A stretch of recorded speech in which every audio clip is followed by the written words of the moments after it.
जय तल सद्गुरु प्रभु महाराज को, श्री कृष्ण परमात्मा को, गीता माता को जय तल सद्गुरु ప్రభు మహారాజ్ కు.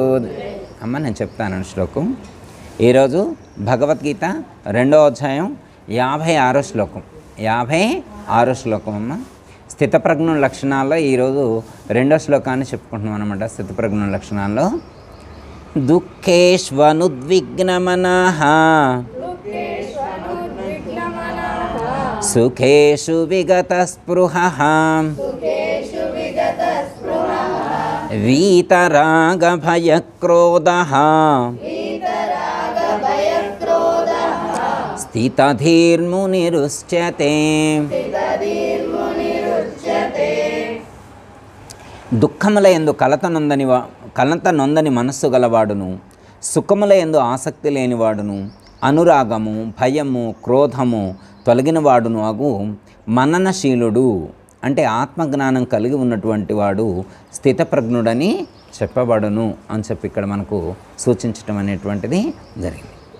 ఇక్కడ స్థితప్రజ్ఞుని లక్షణాలు చెప్తున్నారు. నిన్నటి నుంచి స్టార్ట్ అయింది, పోయిన వారం నుంచి. ఈ వారం కూడా కంటిన్యూషన్ అనమాట. 52 ఒక 18 శ్లోకాల వరకు 18 శ్లోకాల వరకు మనకి అవే ఉంటాయి అన్నమాట. దాంట్లో ఈరోజు ఏం చెప్తున్నారంటే స్థితప్రజ్ఞకు ఉండేటువంటి లక్షణాల్లో కొన్ని లక్షణాలను ఇక్కడ సూచిస్తున్నారు. ఓ 3-4 లక్షణాలు, వాటిని గుర్తించేటువంటి ప్రయత్నం చేద్దాం. దుఃఖేష్ అనుద్విగ్న మనః, దుఃఖేషు అనుద్విగ్న మనః, సుఖేషు విగత స్పృహ. ఇవి 2 పదాలు మనకు సూచించటం అనేటువంటిది. దుఃఖేష్వనుద్విగ్న మనః అంటే మనకు అంటే మనకు కాదు, స్థితప్రజ్ఞుడైనటువంటి వాడు, ఒక యోగి అయినటువంటి వాడు, ఒక ఆత్మజ్ఞాని ఎలా ఉంటాడు అంటే దుఃఖము సంభవించినప్పుడు కలత చెందడు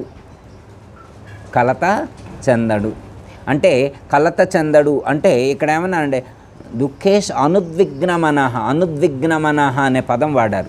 అనుద్విగ్న మనః అంటే క్షోభను చెందడు. క్షోభపడడం అంటే బాధపడడు.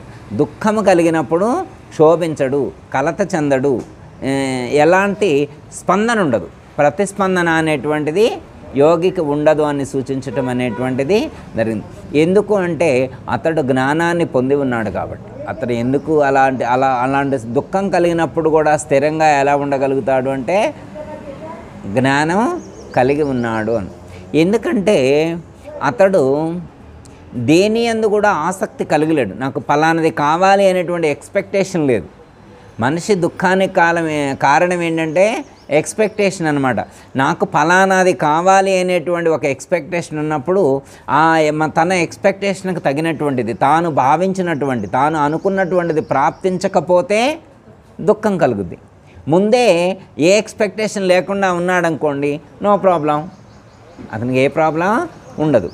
ఎట్లా అంటే మనకు అనేకమైనటువంటి సందర్భాల్లో అనేకమైనటువంటి అంశాలు మనకి గుర్తు చేసుకోవచ్చు. దుఃఖం ఎప్పుడు కలుగుద్ది, ఎలాంటి సందర్భంలో అతను ఎలా సమన్వయం చేసుకోగలడు అనేటువంటిది ఇక్కడ మనకు గుర్తు చేస్తున్నారు. సపోజ్ ఇతను ఇల్లు కావాలని అనుకున్నాడు. ఓకే, ఇప్పుడు ఈయన అనుకున్న ప్రకారంగా ఇల్లు వచ్చింది. కాకపోతే ఇల్లు అయితే ఉంది, కానీ ఈయన అనుకున్నటువంటి ఎక్స్పెక్టేషన్కి తగినటువంటి పరిస్థితిలో లేదు. ఆ ఇల్లు ఈయన అనుకున్నంత హాల్ రాలేదు. అర్థమైందమ్మా? ఈయన ఈశాన్యంలో మంచిగా ఉండాలనుకున్నాడు, పూజా రూమ్ పెద్దగా రావాలనుకున్నాడు, బెడ్రూమ్ పెద్దగా రావాలనుకున్నాడు. ఈయన చాలా ఊహించుకున్నాడు అనమాట. ఇల్లు అంటే ఎట్లుండాలా అని అనుకున్నాడు, నందనవనంలా తీర్చిదిద్దాలనుకున్నాడు ఇల్లు అంటే. అయితే అదేమైంది, వీళ్ళ ఫైనాన్షియల్ బడ్జెట్కి ఊర్లోనైతే పెద్ద ఇల్లే వచ్చింది. మరి హైదరాబాద్లో ఈయన బడ్జెట్కి మరి పెద్ద ఇల్లు ఎందుకు వచ్చింది? ఏం అనుకున్నాడు, ఊర్లో ఉన్నప్పుడు అనుకున్నాడు, నా దగ్గర ఉన్నటువంటి 30 లక్షలు పెట్టి పెద్ద ఇల్లు కట్టాలని ఊహించుకొని వచ్చిండు. హైదరాబాద్ సిటీ ఫస్ట్ వచ్చింది అనమాట. ఆయనకు తెలియదు అనమాట హైదరాబాద్లో రేట్లు ఎంత ఉంటాయో ఆయనకు తెలియదు. ఆ 30 లక్షలు వేసుకొని ఇక్కడికి వచ్చిండు. 30 లక్షలు వేసుకొని వచ్చేప్పుడే ముందే రాసుకున్నాడు అనమాట. హాల్ ఎంత ఉండాలి, బెడ్రూమ్ ఎంత ఉండాలి, ఇవన్నీ రాసుకొని వచ్చిండు అనమాట. అక్కడ ఉన్న ఆస్తులు మొత్తం అమ్ముకొని 30 లక్షలు పోగుపట్టుకొని ఇక్కడికి వచ్చిండు. ఏడకొస్తే ఏముంది, సింగిల్ బెడ్రూమ్ వచ్చింది. ఏడకొస్తే 30 లక్షలకి ప్లేస్ అసలు రాలేదు. ప్లేస్ కొనుక్కుంటే ఉండటానికి ఛాన్స్ లేదు. ఇప్పుడు ఏం చేసిండు, సింగిల్ బెడ్రూమే కొనుక్కోవాల్సి వచ్చింది. ఎందుకంటే మా ఊరు వెళ్ళొచ్చు కానీ వాళ్ళ పిల్లవాడిని చదివేయడం కోసం ఇక్కడికి రావాల్సి వచ్చింది. ఒక్కడే కొడుకు, వాళ్ళు ఇద్దరు అక్కడ, పిల్లగాడు ఎక్కడ, ఎందుకు హాస్టల్లో ఉండే పిల్లగాడు ఆడ ఇబ్బంది పడతారు అని చెప్పి ఉన్న ఆస్తులు అమ్ముకొని వచ్చేయాడ సింగిల్ బెడ్రూమ్ వచ్చింది. ఇక అదే కిచెను, అదే హాలు, అదే డైనింగు అన్నీ ఆ సింగిల్ బెడ్రూమ్లోనే చూసుకోవాలనేసరికి వాళ్ళకి చాలా బాధ కలిగింది. మామూలుగా జనరల్గా అయినా ఎవరైనా నువ్వు ముందే చెప్తే ఎరా నీకు 30 లక్షలు కాదురా 50 లక్షలు పెట్టినా కానీ మామూలు ఇల్లే వచ్చిందని అనుకున్నాను అనుకో అమ్మ, ఓ చిన్నదే వచ్చిందని ముందే ఆ ఆలోచనలో వస్తే నో ప్రాబ్లం. సింగిల్ బెడ్రూమ్ అనుకొని వస్తే కొద్దిగా డబుల్ బెడ్రూమ్ దొరికింది అనుకో హ్యాపీ ఫీల్ అవుతారు అనమాట. ఇక్కడికి వచ్చి అమ్మ పర్లేదు నేను సింగిల్ బెడ్రూమ్ అనుకోండి డబుల్ బెడ్రూమ్ దొరికిందని సంతోషిస్తారు. ఇప్పుడు ముందే ఊహించుకొని వచ్చిన తర్వాత ఇక్కడ అనుకూలించకపోతే బాధ కలుగుద్ది. అందుకే ఒక జ్ఞానికి ఒక సామాన్యుడికి ఉండేటువంటి మైండ్ సెట్ ఆ డిఫరెన్స్ అన్నమాట. అంటే బాధలో కూడా అంటే దుఃఖం కలిగినా కానీ స్పందించడు, అది కూడా పరమాత్మ యొక్క ప్రసాదమైనటువంటి భావనతో స్వీకరించగలుగుతాడు. అర్థమైందమ్మా? అంటే దుఃఖం వచ్చిందని చెప్పి కలత చెందడు, దుఃఖం వచ్చిందని చెప్పి కలత చెందడు. ఒక ఆయనకి జబ్బు వచ్చింది, వినే ఉంటారు మీరు. ఒక ఆయనకి జబ్బు వచ్చింది. మామూలు జనరల్గా అయితే ఎంత ఫీల్ అవుతారమ్మ ఎవరైనా కానీ, ఏ పెద్ద జబ్బు వచ్చింది అనుకో, చిన్న చిన్న షుగర్ బీపీలు అంటే మామూలు జబ్బులమ్మ, ఇది జబ్బుల కిందకే రావు, అవి ట్యాబ్లెట్ వేసుకుంటే తగ్గిద్దమ్మ. అర్థమైంది? షుగర్ బీపీలను కూడా పెద్ద ఊహించుకుంటున్నారు కానీ అవి డైట్ ఇన్బ్యాలెన్స్ వల్ల, మైండ్ సెట్ ఇన్బ్యాలెన్స్ వల్ల వచ్చాయి. థైరాయిడ్, గ్యాస్ ట్రబుల్, షుగరు, బీపీలు ఇవన్నీ ఇవి మనం ఆహార నియమాలు కొంచెం పాటించి ఇంద్రియ నిగ్రహం కలిగి ఉంటే ఇవన్నీ తగ్గిపోతాయి. వీటి కోసం పెద్ద ప్రాబ్లం లేదు. కొంచెం నాలుకను కంట్రోల్ చేసుకోగలగాల, మనసును కంట్రోల్ చేసుకుంటే ఇవన్నీ తగ్గుతాయి. జబ్బులు అంటే అమ్మ క్యాన్సర్ లాంటివి, పెద్ద పెద్ద జబ్బులు అంటే క్యాన్సర్ లాంటివి అన్నమాట. అవి అంటే షాపులోకి వెళ్ళి ఒక ట్యాబ్లెట్ కొనుక్కొని వేసుకుంటే తగ్గేది కాదనమాట. అర్థమైందమ్మా? బీపీ తగ్గినట్టు, షుగర్ తగ్గినట్టు తగ్గేది కాదనమాట. దానికి చాలా ప్రాసెస్ ఉంటుంది అన్నమాట ట్రీట్మెంట్ చేయించుకోవాలంటే. ఓకే, అవి ఎలాంటి వాళ్ళకి వస్తాయి అంటే రామకృష్ణ పరమహంసకు వచ్చింది అదే, రమణ మహర్షికి వచ్చింది అదే. రామకృష్ణ పరమహంసకి వాళ్ళు పెద్ద గురువులేగమ్మా, ఈ సమాజంలో ఉన్నటువంటి గురువుల్లో పెద్ద గురువులే కదా, మరి వాళ్ళకే వచ్చింది. అయినా కానీ వాళ్ళు కలత చెందలేదు. రామకృష్ణ పరమహంసకి కురుపైతే అమ్మ అందులో నుంచి పురుగులు బయటకు వచ్చి కింద పడితే మళ్ళీ తీసి దాంట్లో వేసుకునేవాడు, అనవసరంగా దానికి ఫుడ్ పోతుందేమని. మనం వేసుకోగలమా? దోమ వస్తేనే ఇంట్లో రానియం, బ్యాట్ పట్టుకొని యుద్ధం చేస్తారు. దోమ ఇంట్లోకి వస్తే బ్యాట్ పట్టుకొని యుద్ధం చేస్తారు, దాన్ని చంపిందాక వదిలిపెట్టాం మనం. కానీ రామకృష్ణ పరమహంస తన శరీరంలో ఉన్నటువంటి పుండు మీద ఉన్నటువంటి పురుగు జారి కింద పడితే తీసి దాని మీద వేసుకున్నాడని చెప్పితే విన్నాం మనం. అంటే వాళ్ళ సామర్థ్యం, వాళ్ళ స్థితికి మనం ఎలా సమన్వయం చేసుకోవాలి? మనం సరితొగ్గలుగుతామా వాళ్ళతో పాటు? మనం సరితొగ్గలేం. అయితే వాళ్ళు స్పందించలేదు. రమణ మహర్షి కూడా ఎప్పుడు నాకు ఈ జబ్బు వచ్చిందని కన్నీరు పెట్టుకోవాలి. అర్థమైందమ్మా? రామకృష్ణ పరమహంస కూడా నాకు ఈ జబ్బు వచ్చిందని కన్నీరు పెట్టుకోవాలి. షుగర్ వస్తేనే ఒకళ్ళు ఏడుస్తున్నారు, షుగర్ వస్తేనే ఏడుస్తున్నారు. ఎందుకయ్యా ఏడ్చేదంటే షుగర్ వచ్చినందుకు కాదు, స్వీట్లు తినేది కావట్లేదని. ఇప్పుడు ప్రాబ్లము బిర్యానీ అనేది కావట్లేదు, షుగర్ వచ్చిన కానిది. మామూలు షుగర్ వస్తే దాని తీరానది వస్తే మనకేంటి ప్రాబ్లం? ఇప్పుడు ప్రాబ్లం షుగర్ వచ్చినందుకు కాదు, రోజు స్వీట్లు తినే అలవాటు ఉందన్నమాట. ఇప్పుడు స్వీట్ మిస్ అవుతుంది, చెరుకు రసం మిస్ అవుతుంది, కొబ్బరి బొండాలు మిస్ అవుతున్నాయి, ఫంక్షన్లు మిస్ అవుతుంది. వెళ్ళినా కానీ వెళ్తికి రావాల్సి వస్తుంది, కడుపంతా ఖాళీగానే ఉంటుంది, తినబుద్ధి కావట్లేదన్నమాట. టీ ఎవరన్నా పోసినా కానీ తాగబుద్ధి కావట్లేదు, పంచదార లేకపోతే. పంచదార ఉంటే ఇన్సులిన్ పెట్టాల్సి వచ్చింది, షుగర్ ఉంటే ఇన్సులిన్ వాడాలి. దీనికంటే తాకుండా ఉండటమే. అంటే ముందే మనం ఫిక్స్ అయ్యి ఉంటే మనకు ఒక పరిస్థితి క్రియేట్ అయినప్పుడు చాలా బాధపడతాం. కానీ యోగులు స్పందించరు. అర్థమైందమ్మా? జ్ఞానులు కానీ యోగులు కానీ ఏదైనా ప్రాబ్లం వస్తే కలత చెందరు. ఎందుకు కలత చెందరు అంటే మహాత్ములు వచ్చిన ప్రాబ్లంని ఒక సమదృష్టితోటి లేకపోతే వాళ్ళ జ్ఞాన దృష్టితోటి పరిశీలించి పూర్వాపరాలను గుర్తించగలుగుతారు. ఇది ఏంటి, దీనివల్ల ప్రయోజనం ఏంటి, దీనివల్ల నష్టం ఏంటి, ఇది ఎందుకు వచ్చింది, ఎందుకు వచ్చే అవకాశం ఉంది, ఇవన్నీ వాళ్ళు పరిశీలించగలుగుతారు. అవి పరిశీలించినటువంటి వాళ్ళు ఇంకా ప్రతిస్పందించరు, ఇంకా దుఃఖించరు, కలత చెందరు. చిన్న ఎగ్జాంపుల్ దీనికి గుర్తు చేస్తాను. ఒక గురువు గారికి ఇలాంటి అనారోగ్యం చేసింది. అనారోగ్యం చేస్తే తెలిసిన పక్కన ఉన్న డాక్టర్ గారి దగ్గరికి వెళ్తే ఆయన ఏదో చెప్పిండు, ఏదో ట్రీట్మెంట్ చేస్తున్నాడు. మందులు వాడుతుంటే తగ్గట్ల, ఆయనకు అర్థమైపోయింది. ఇక అది తగ్గదని చెప్పి ఆయనకు అర్థమైపోయింది. ఇది కన్ఫర్మ్డ్, ఇది యాడికి తీసుకెళ్ళిద్ది అనేది ఈయన కన్ఫర్మ్డ్ అనమాట. టైం తక్కువ ఉందనే విషయం ఆయన తెలిసింది. ఒకరోజు భక్తులందరికి కూడా తెలిసింది. ఆయన తెలిస్తే అనుకుంటుంటే వింటారు కమ్మా, అసలు భక్తులందరూ తెలిసింది. ఈయన అంటాడు, అయ్యా ఈ లోకంలోకి నేను వచ్చిన పని పూర్తయింది, నా లక్ష్యాన్ని నేను నెరవేర్చుకున్నా. ఎందుకు నేను ఈ జన్మకు వచ్చింది? ఎందుకు? మోక్షాన్ని పొందడానికి, దైవానుగ్రహాన్ని పొందడానికి. నేను ఈ లోకంలో జన్మించినందుకు ఒక గురువుని ఆశ్రయించి నేను దీనికి సంబంధించినటువంటి జ్ఞానాన్ని సంపాదించుకున్నాను. నేను ఆ స్థితిలో ఉన్నాను. నేను ఆ స్థితిలో ఉండటమే కాకుండా కొంతమందికి ఆ స్థితి కలిగేట్లుగా నేను అనుగ్రహించా, ఆ జ్ఞానాన్ని ఉపదేశించా, వాళ్ళు కూడా ఫాలో అవుతున్నారు.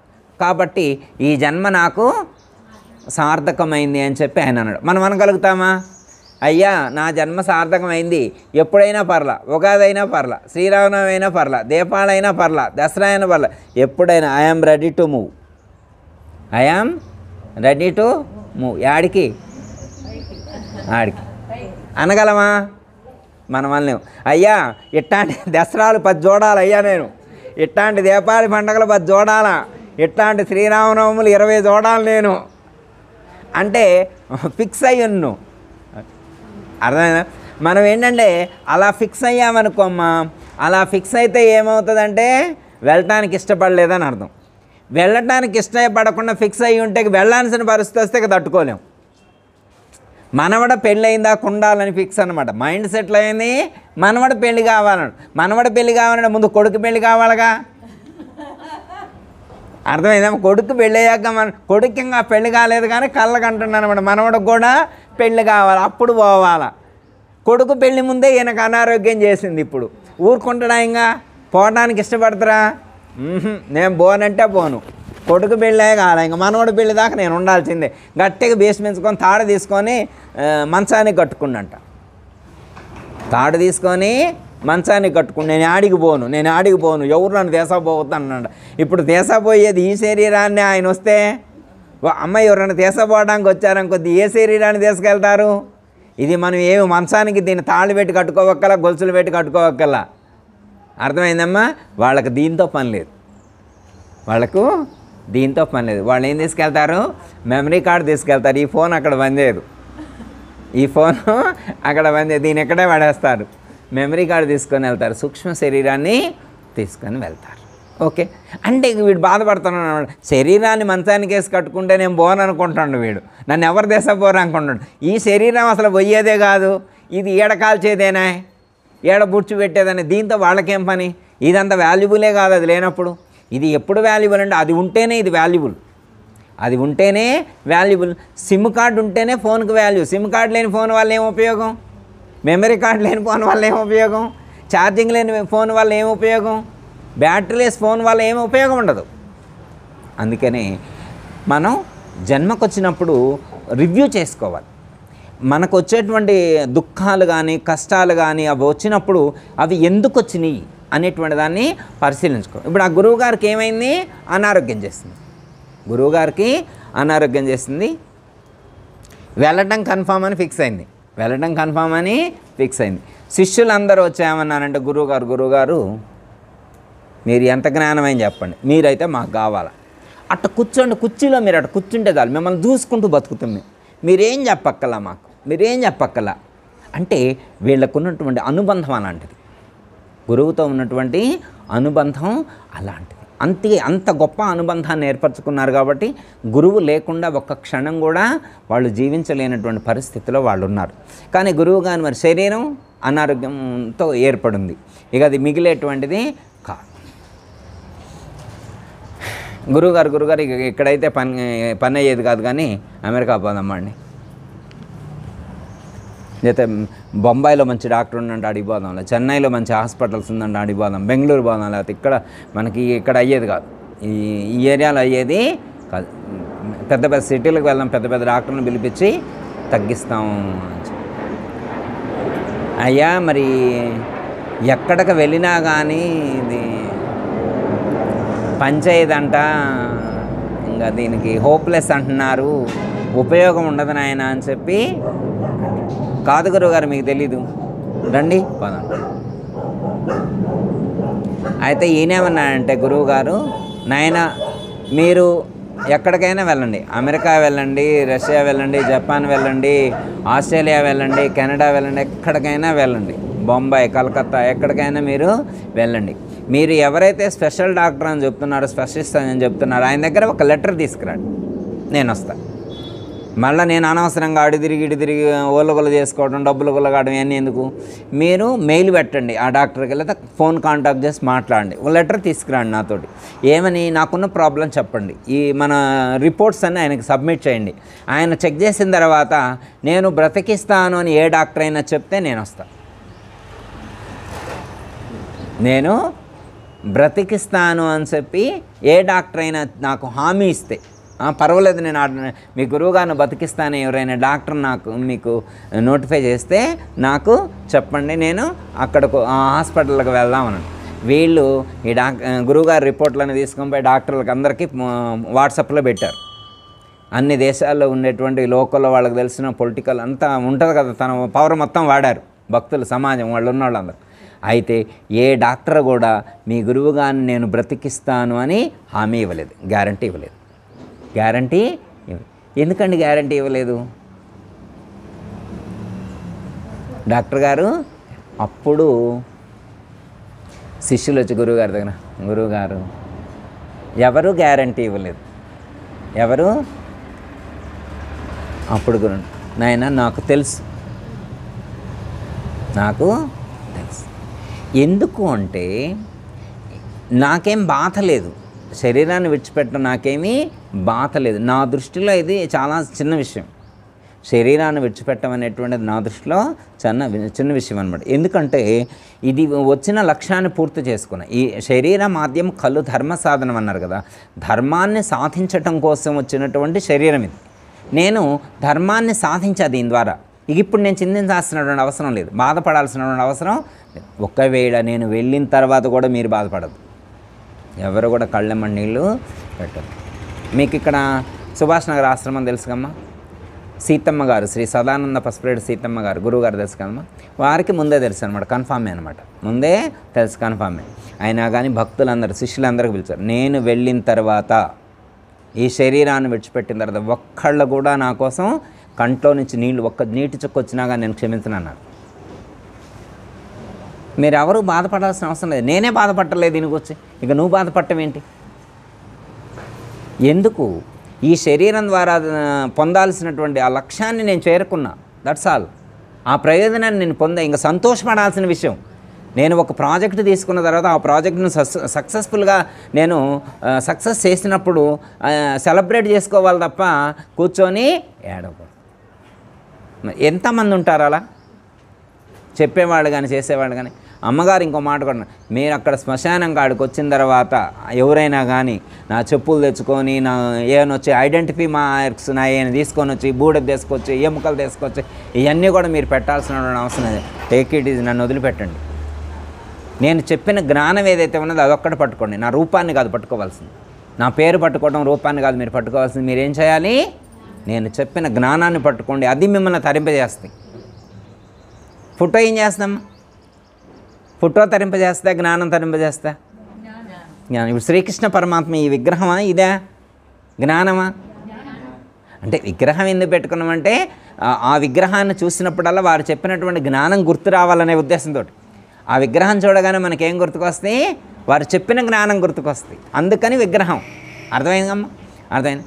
అంటే ఒక యోగి అయినటువంటి వాడు ఎలాంటి విపత్కరమైనటువంటి పరిస్థితిలోనైనా కానీ, ఎంత బాధపడాల్సినటువంటి సందర్భంలోనైనా కానీ బాధపడకుండా, చెల్లించకుండా ఉంటాడు.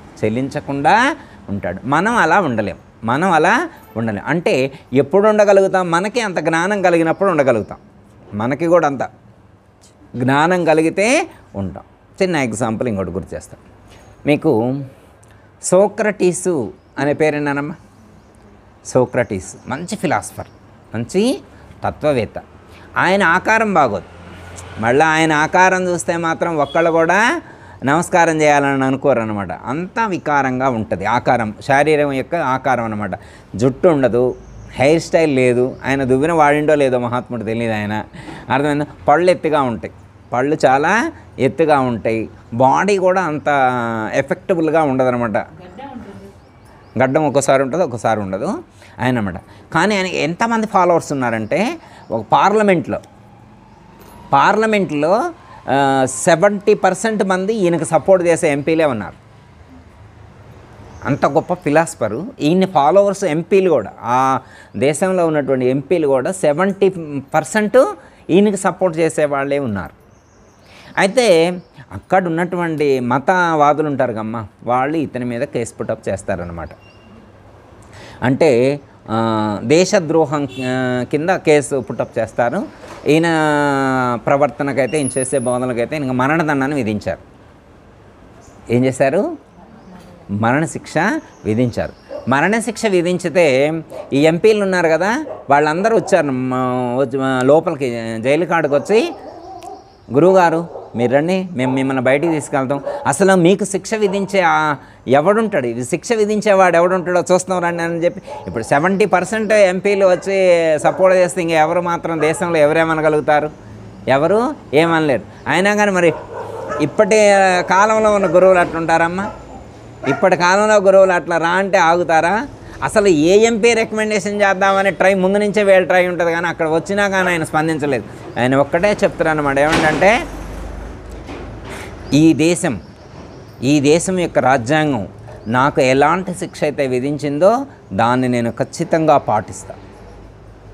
ఎందుకంటే ఇంత జ్ఞానం తెలుసుకున్నటువంటి నేనే నా దేశం యొక్క చట్టాన్ని, నా దేశం యొక్క రాజ్యాంగాన్ని నేను పాటించకపోతే మరి నేను తెలుసుకున్నటువంటి జ్ఞానానికి విలువ ఉండదు అని చెప్పి, నేను మన దేశం, మన రాజ్యాంగం, మన చట్టం విధించినటువంటి శిక్షను నేను అనుభవించడానికి సిద్ధంగా ఉన్నా, మరణశిక్ష అనుభవించడానికి సిద్ధంగా ఉన్నా అన్నాడు. ఓకే, ఇంకెవరేం చేయలేరు కదా. ఈయనే నో అన్నాడు. చాలా వరకు చెప్పి చూశారు, భక్తులు చూశారు, శిష్యులు అందరూ ట్రై చేశారు, ఆయన యాక్సెప్ట్ చేయలేదు. ఇంకోటి ఏంటంటే, ఆయనకి ఆ రోజుల్లో అక్కడ ఆ దేశంలో మరణశిక్ష విధించడం అంటే ఉరితాడు వేయటం కాదనమాట, పాయిజన్ ఇస్తారనమాట. ఆ పాయిజన్ కూడా మరింత ఎవరమ్మ, ఎట్లా చచ్చేవాడు ఎమ్మటి స్పీడ్కి తావాల్సిన అవసరం ఉంది, నిదానంగా వాడేది వస్తారు, దండగేముంది, ఆ టైప్ ఆఫ్ అనమాట. ఎట్లా చనిపోయేవాడు కోసం మనీ కూడా, ఎకానమీ కూడా ఎక్కువ ఖర్చు పెట్టొద్దు అనేటువంటి సిద్ధాంతం అనమాట రాజ్యాంగం. ఎట్లా వాడు శిక్ష పడ్డోడే కదా, చెడ్డోడే కదా, వాడిని చంపడానికి కూడా మళ్ళీ రూల్స్ ఏముందని చెప్పి పాయిజన్ కూడా లిమిటెడ్ క్వాంటిటీ ఇస్తారనమాట. అది వెంటనే చంపదనమాట, స్లోగా చంపుద్దనమాట. ఈయనకి అలాంటి ట్రీట్మెంట్ ఫిక్స్ అవుతుందన్నమాట. ఆ జైలరు వాళ్ళందరూ చెప్తారనమాట ముందే. అయితే ముందే వారం రోజుల ముందే చెప్తారు. వాళ్ళు జైలర్ వస్తే ఈయన అడుగుతారనమాట, అంటే పాయిజన్ ఇస్తే సిమ్టమ్స్ ఎలా ఉంటాయి, మరి నేను తెలుసుకోవాలి కదా సిమ్టమ్స్ ఎలా ఉంటాయనంటే వాళ్ళు చెప్తారనమాట, ఈ విధంగా ఉంటుందని చెప్తారనమాట. ఓకే అంటాడు. అయితే రేపు మరణశిక్ష విధించే టైం రేపమ్మా, ఇవాళ ముందు రోజు అటువైపుగా ఎవరో ఒక మంచి పాట పాడుకుంటూ పోతున్నారంట, ఒక సింగర్ పాట పాడుకుంటూ వెళ్తున్నారంట. ఈయన సోక్రటీస్ ఆయన జైలర్ని పిలిచి వెళ్ళి ఆయన కొంచెం ఇటు రమ్మనండి, ఆ పాటను నేను నేర్చుకుంటాను. ఈయనకి చాలా జోక్గా అనిపిస్తుంది అన్నమాట. ఈయనకి చాలా జోక్, రేపెట్టా పోతనే ఉన్నావురా, రేపెట్టా నువ్వు పోతా, ఇవాళ పాట నేర్చుకొని ఏం ఉపయోగం, ఇవాళ నువ్వు ఆ పాట విని నేర్చుకొని ఏం ఉపయోగం అమ్మ. మనం మాత్రం ఏంటమ్మా, ఇప్పుడు 10 రోజులకో 10 సంవత్సరాలకో పోతామని తెలిసినా కానీ ఇప్పుడు లలిత చదవట్లేదా, విష్ణు చదవట్లేదా, భగవద్గీత వింటలేదా అమ్మ? పోతామని తెలుసుకోవడం మనం చదివితే తప్పు లేదు, కానీ ఆయన కాకపోతే టైం లెంత్ డిఫరెన్స్. ఆయన ఒక్కరోజే ఉంది, మనకి 20 సంవత్సరాలు ఉంది అంతే తేడా, 10 సంవత్సరాలు ఉంది తేడా, కొందరికి 5 సంవత్సరాలు ఉంటే తేడా, అంతే తేడాగానే ఏమన్నా డిఫరెన్స్ ఉందా?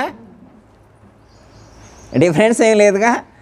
సరే జైలర్ పిలిచిండు, ఈయన నవ్వు వస్తుందన్నమాట జైలర్కి. ఎంత కామెడీగా ఉందండి నిజంగా, సెన్స్ ఉన్నోడేనా, సైకలాజికల్గా ఫిట్గా ఉన్నాడా లేడా, సైకలాజికల్ ఇన్బ్యాలెన్స్ ఏమైనా ఉందా వీడికి అనుకున్నారు, సైకలాజికల్ ఇన్బ్యాలెన్స్ ఏమైనా ఉందా అనుకున్నారు. అంటే తత్వవేత్తలు, జ్ఞానులు లోకానికి పిచ్చివాళ్ళలాగానే కనపడతారమ్మ, లోకానికి పిచ్చివాళ్ళలాగానే ఉంటుంది అన్నమాట వాళ్ళ ప్రవర్తన. అర్థమైందమ్మా? బాలోన్మత్త పిశాచవతనని వేదాంతంలో యోగులకు ఇచ్చినటువంటి నిర్వచనం అనమాట. వాళ్ళ యొక్క ప్రవర్తన ఆ విధంగా ఉంటుందని చెప్పారు. సరే, ఈయన ఆయన పిలిచి నేర్చుకుంటాడు. ఆ రోజు నేర్చుకొని తెల్లవారులు అది మంచిగా గానం చేసుకుంటూ ఆనందంగా గడిపిండు. మనం గడుపుతామా? తెల్లారే డెత్ డే అంటే బర్త్డే అంటే సెలబ్రేట్ చేసుకుంటాం, కానీ తెల్లారే డెత్ డే అంటే ముందు రోజు పాట నేర్చుకోగలుగుతాం మనం? మనకేంటంటే అమ్మ, రేపంటే రేపటి దాకా ఏం ఉండడు, ఇవాళ సాయంత్రమే ఫినిష్ అనమాట. పట్టాపా కట్టేస్తారు ఇవాళ సాయంత్రమే. ఎందుకంటే భయం ఎక్కువ అన్నమాట మనకి. ఇప్పుడు మనకి కరోనా వచ్చినప్పుడు ఏమన్నారు? ఈ మరణించే వాళ్ళందరూ కూడా నిజంగా జబ్బుతో కాదండి మరణించింది. 75% భయంతో మరణించిన వాళ్ళే ఉన్నారంట. ఏ 25% లేకపోతే 20% జబ్బుతో అనారోగ్యంతో బాధపడ్డోళ్ళు, కానీ మిగతా అందరూ కూడా 80% భయంతో. కానీ ఇలాంటి యోగులు ఉన్నారనుకో మా భయపడరు. అర్థమైందమ్మా? సరే, లాస్ట్కి ఆయన పాయిజన్ తీసుకొచ్చి ఇస్తారు. ఒక కోరుకున్నాడు లాస్ట్లో, నేను మరణించేటువంటి క్షణంలో నా అనుయాయులు ఎవరు ఇక్కడ దగ్గరలో ఉండకూడదు, మా బంధువులు కానీ మా శిష్యులు కానీ నాకు ఎదుటిగా ఉండవద్దు అని ఒకటి కోరుకున్నాడు. అంటే వాళ్ళందరి సమక్షంలో జరగాలని వాళ్ళ శిష్యులు ఏమైనా అప్పీల్ చేసుకుంటే, ఎందుకంటే హైలీ ఇది ఉన్నటువంటి వాడుగా ఇన్ఫ్లుయెన్స్ ఉన్నటువంటి వ్యక్తి కదా, అందుకని చెప్తారు అనమాట. అనుకున్నట్లుగా వాళ్ళందరూ వెళ్ళిపోతారు, ఇంకొకటిగా పాయిజన్ ఇస్తారు. జైలర్ గారు ఒక్కడే అక్కడ ఉంటాడు. ఆయన ముందే చెప్పిండగా సిమ్టమ్స్, జైలర్ గారు మీరు చెప్పినట్టు ఇప్పుడు కొంచెం కాళ్ళ దాకా వచ్చింది, ఇప్పుడు నడుము దాకా వచ్చింది, కొంచెం పెరుగుతుంది, ఇక్కడ దాకా వచ్చింది, ఇదంతా కూడా పని చేయట్లేదు. ఇప్పుడు ఇదంతా పని చేయట్లేదు, ఇంకా దగ్గరకు వచ్చింది, నేను పడుకుంటా అని చెప్పి అలా పడుకొని శరీరాన్ని విడిచిపెట్టాడు. మరణంలో కూడా కలత చెందల ఆయన స్పందించల. దుఃఖేష్వనుద్విగ్నమనః. ఒక యోగి అయినటువంటి వాడు దుఃఖం కలిగినప్పుడు, బాధ కలిగినప్పుడు చలించకుండా ఒక ధీరత్వంతో ఉంటాడు. యోగికి ఇవన్నీ కూడా పట్టవు అని చెప్పారు. ఇక్కడ విద్యాప్రకాశన్ స్వాముల వారు 2 ఎగ్జాంపుల్స్ చెప్పారు. దాన్ని కూడా గుర్తు చేసుకునేటువంటి ప్రయత్నం చేయొచ్చు. సూర్యుడు, మేఘము, వర్షము, ఈ ఎగ్జాంపుల్ చెప్పారు. విద్యాప్రకాశన్ స్వాముల వారు ఏం చెప్పారు? సూర్యుడు, మేఘము, వర్షం. సూర్యుడు ఎక్కడుంటాడు? మేఘాల పైన ఉంటాడు. అర్థమైందమ్మా? మేఘాల కింద మనం ఉంటాం. మనం ఎక్కడుంటాం?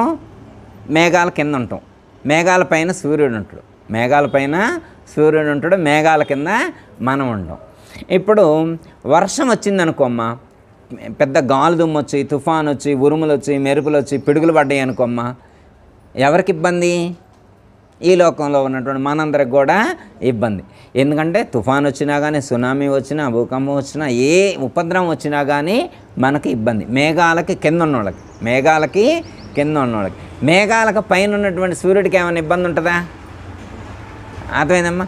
పిడుగు పడడం కానీ, గాలి దుమ్ము రావటం కానీ, తుఫాన్ రావడం కానీ, వరదలు రావడం కానీ, ఈ బాధ ఏమన్నా సూర్యుడికి ఉంటుందా? ఉండదు. ఎందుకంటే మేఘాలకు పైనున్నాడు కాబట్టి మేఘాలకు దిగువన ఉన్నటువంటి ఉపద్రవాలతో ఆయనకు సంబంధం లేదు అని ఎగ్జాంపుల్ చెప్పారు. ఎవరు? విద్యాప్రకాశానంద స్వాముల వారు. మరి అది ఎందుకు చెప్పినట్టు మనం దీన్ని ఎలా సమన్వయం చేసుకోవాలి? మేఘాలంటే ఏంటి? మేఘాలకు దిగువన ఎవరున్నారు? మేఘాలకు ఎగువన ఎవరున్నారు? ఎగువన ఎవరుండాలి? ఇక్కడ చెప్పబడినటువంటి స్థితప్రజ్ఞుడు యోగి అయినటువంటి వాడు ఎక్కడుంటాడు? ప్రపంచానికి పైన ఉంటాడు. ప్రపంచానికి లోబడి ఉండేటువంటి వాడు సామాన్యుడు. ప్రపంచానికి పైన ఉన్నటువంటి వాడు, ప్రకృతికి పైన ఉన్నటువంటి వాడు, ప్రకృతిని అధిగమించి ఉన్నటువంటి వాడు యోగి. అయితే ఈ ప్రకృతిలో వచ్చేటువంటి ఉపద్రవాలతో ప్రకృతికి లోబడి ఉన్నటువంటి వాడికి ఇబ్బంది తప్ప ప్రకృతికి పైన ఉన్నటువంటి వాడికి ఇలాంటి ఇబ్బందులు ఏవి ఉండవు అని ఇక్కడ చెప్తున్నారు. అంటే మనలాంటి వాళ్ళం. అర్థమైందమ్మా? నెక్స్ట్ ఇంకో ఎగ్జాంపుల్ ఏమని చెప్తారంటే, యోగి అయినటువంటి వాడు సాక్షిలా వీక్షిస్తూ ఉంటాడు అన్నాడు. యోగి అయినటువంటి వాళ్ళు ఎలా ఉంటారు? స్థితప్రజ్ఞుడు సాక్షిలాగా గమనిస్తూ ఉంటారు. ప్రతిస్పందించరు అన్నారు. సాక్షిలా అంటే ఎగ్జాంపుల్ ఏం చెప్పుకోవచ్చు అంటే లైట్. ఏం చెప్పుకోవచ్చు? లైట్ ఉంది. ఇప్పుడు ఆ లైట్ వేసామనుకోమ్మా, ఈ టెంపుల్ ప్రాంగణంలో, ఈ టెంపుల్ ప్రాంగణంలో అనేక మంది ఇక్కడ వచ్చి కూర్చున్నారు. అనేక మంది వచ్చి కూర్చున్నారు. ఒకళ్ళు లలిత చదువుతున్నారు, ఒకళ్ళు విష్ణు చదువుతున్నారు, ఒకళ్ళు భగవద్గీత చదువుతున్నారు, ఒకళ్ళు హోమం చేస్తూ ఉన్నారు, ఒకళ్ళు రామాయణం చెప్పుకుంటున్నారు, ఒకళ్ళు వాళ్ళ ఇంట్లో ముచ్చట్లు చెబుతున్నారు. అత్తగారు కూర్చి, కోడలు కూర్చి, తమ్ముడు కూర్చి, అన్న కూర్చి, అక్క కూర్చి, చెల్లి కూర్చి, అన్న కూర్చి, ముచ్చట్లు, పొలాలు, డబ్బులు, నగలు, వ్యాపారాలు, చీటింగ్స్, మోసాలు, ఇవన్నీ చర్చలు నడుస్తున్నాయి ఇక్కడ. ఇవన్నీ చర్చలు నడుస్తున్నాయి. లైట్ ఏమన్నా పట్టించుకుంటుందా వీటన్నిటినీ? లైట్కి ఏమన్నా సంబంధం ఉంటుందా అమ్మా? లైట్కి ఏమీ సంబంధం అంటే లైట్ ఎలా సాక్షిగా ఉండి వీటన్నిటినీ గమనిస్తుంది, కానీ దేనితో కూడా ఇన్వాల్వ్ అవ్వదు, దేనితో కూడా అటాచ్మెంటు పెట్టుకోదు. అర్థమైందమ్మా?